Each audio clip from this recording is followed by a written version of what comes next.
Ордо деп аталганын эң биринчи максаты бул бүгүнкү күндөгү кыргыз элинин арасындагы ажырым. Саясат башталгандан баштап, шайлоо башталганда баарыбыз бөлүнүп жарынып баштайт экенбиз. Тууган уруп, көчө бир тууган болуп бөлүнүп атабыз. Ошонун баардын 250 партиянын башын бириктирейик деп, Ордо деп атын атадык. Ордого келип, бардык маселелердин баарын чечейлик деп, Ордодон келишейлик, Ордодон чечим чыгаралык деп, атыбыз дагы Ордо дедик. Анткени мынакей башыбыздан эгемендүүлүк алгандан бери 29 жыл өттү. 29 жылдан бери биз башыбыздан 90-жылдары КДК, 2005 жылдагы розовый революция, тюльпановый деп айтылган, 2010-жылы барып, кандайдыр бир максаттардан эртеңки күндө келечегибиз, асманыбыз ачык болсун, келечегибиз кең болсун дедик дагы, 90 жигиттерибизди алып барып ата бейитке жаткырып бердик. Ошондо дагы үмүт менен келдик, үмүт менен ишендик өзүбүздүн байкелерибизге. Кыргызстан качандыр бир оңолот экен деп. Бирок дагы 10 жыл өттү. 10 жылда биз дагы ошо 10-жылы жүрдүк элек. Өзгөрүү болот экен. Мынакей жакшы жашоого аттандык деп. Бирок кайра эле баягы эле. Мынакей кечке эле алардын кол астында курал болуп, жеке өздөрүнүн ой максаттарына жете турган иштерден ары болойлук дедик. Андан кийин ушу Ордо партиясын түптөдүк. Бир өзгөрүүнү баштабасак болбой калды дедик дагы, ушинтип чоң жолго аттанып отурабыздар. Бал деп кыйкыргандан оозду татуудан пайда болбойт. Ошондой эле коррупция деп кыйкыргандан коррупция азайып кетпейт. Өнүккөн мамлекеттерде маалымат каражаттарындагы мындай жарыялар үчүн кылмыш ишин козгосо болот. Кыргызстандын эң бай 100 адамдарына киргендердин көбү мамлекеттик кызматтарда иштеп мультимиллионер болушту. Эгерде алар байлыгынын мыйзамдуулугун түшүндүрө алышпаса, анда кылмыш жоопкерчилигине тартылышы керек. Уурдалгандарды элге кайтарып беребиз. Ордо мыйзамдын диктатурасы үчүн. Ордо биз өлкөдө тартипти орнотобуз. Бул жаш партия болгондо элибиз өзү эле айтып атпады беле. Шайлоого чейин эле 1 жыл мурда, 2 жыл мурда эле. Бул жаш муундар, жаңы жүздөр келсе болбойт беле. Андан кийин да бир топ жаштар болуп чыгып атат.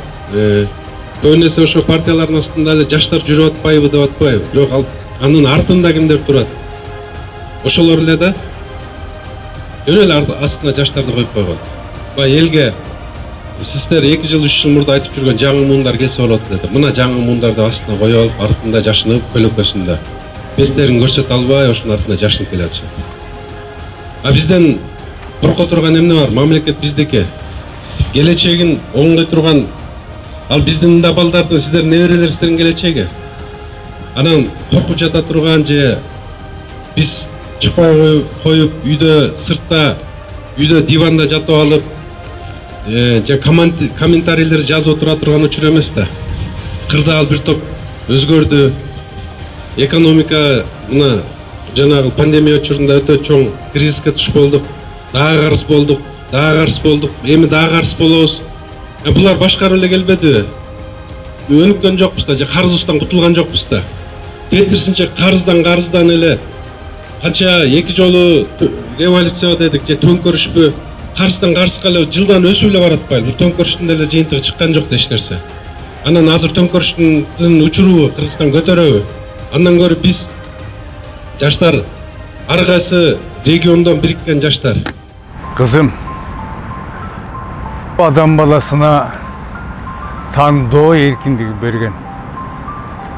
Биз ар бир кыймыл аракетибиз үчүн жооптубуз. Биздин мурунку жашообуз, мурунку кабыл алынган чечимдердин жыйынтыгы. Ошондуктан азы туура тандоо абдан маанилүү.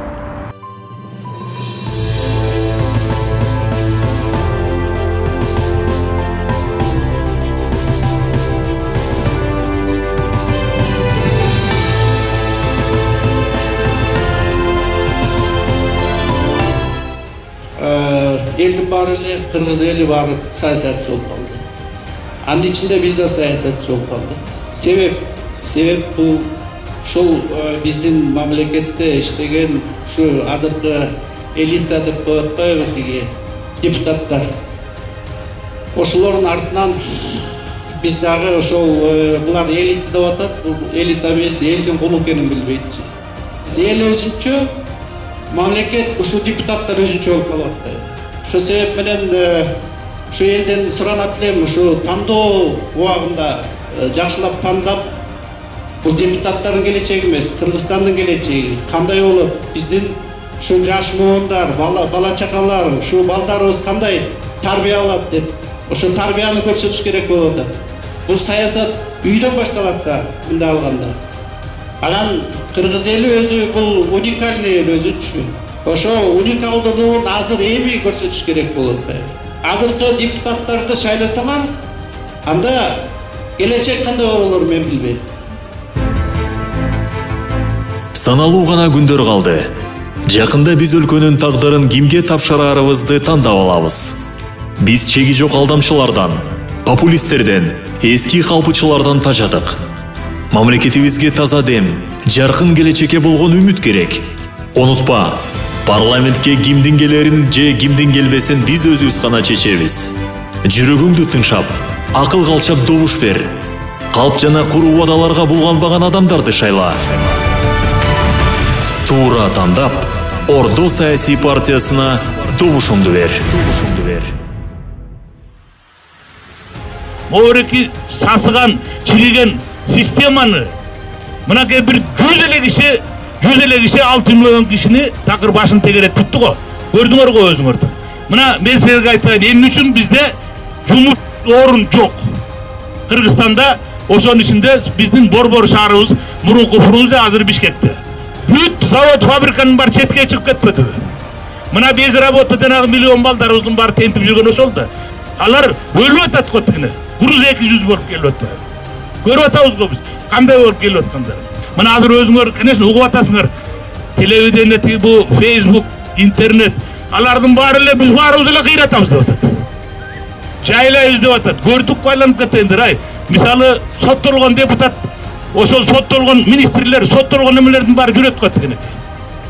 Мына ошол жерге барганда мисалы депутаттарды айтыш керек да, ошол отурганда Могуреки аркасында калбыры бар деп койчубуз биз.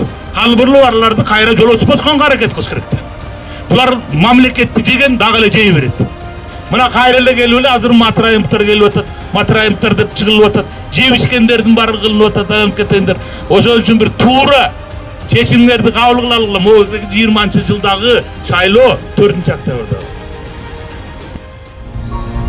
Мен жашман, күчкө толуп турган кезим. Пандемияда мен кызыл зонада жүрдүм. Ал жерде биз көзгө көрүнбөгөн илдетти жеңип чыктык. Бирок бүгүн да менин жан дүйнөм негедир тынч эмес. Биз эски душманыбыз, коррупция менен күрөшүүбүз керек. Коррупция да вируска окшоп көзгө көрүнбөгөн душман. Биз мамлекетибизди душмандарга алдырбайбыз. Биз өлкөбүздү сактап калдык, жана дагы бир жолу сактайбыз. Ордо, жеңиш биздин тарапта.